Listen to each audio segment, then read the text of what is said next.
दिन में तू ना हो वो दिन ही नहीं, जिस जीवन में तू ना वो जीवन नहीं। लूका 17 अध्याय में 15 और 16 वचन।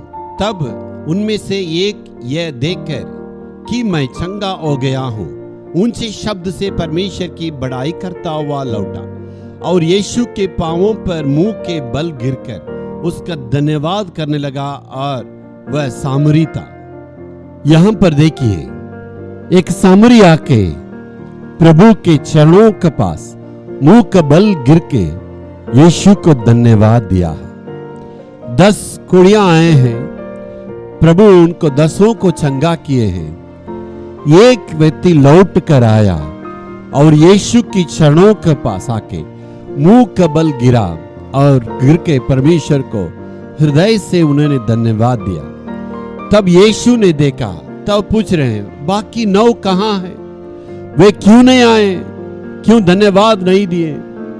परमेश्वर इसके द्वारा में क्या समझाना चाहते हैं? धन्यवाद का मतलब क्या है?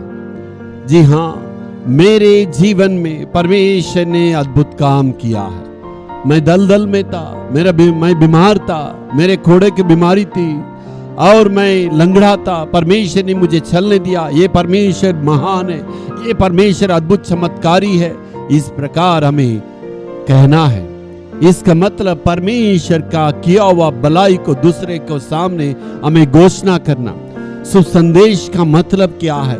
परमेश्वर ने जो कुछ हमारे जीवन में किया है वो सारी बातों को दूसरों के पास जाके हमें विवरण करना है।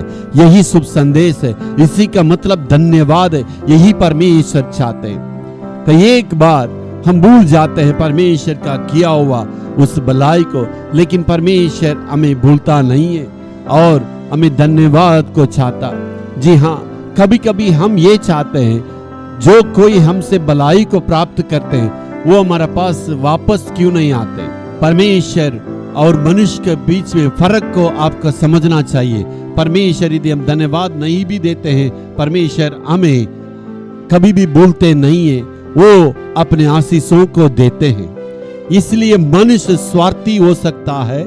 आपके पास जो भलाइयां प्राप्त करते हैं आपको भूल सकते हैं, आपके पास वापस नहीं आएंगे, आपको धन्यवाद नहीं देंगे, यहां तक आपका विरोध भी काम करेंगे। यही मनुष्य है। लेकिन परमेश्वर देखिए, हम कुछ भी काम करें, कुछ भी कैसे भी रहें, लेकिन प्रभु हमें कभी नहीं भूलता है।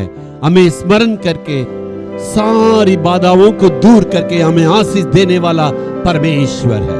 Hallelujah, hallelujah.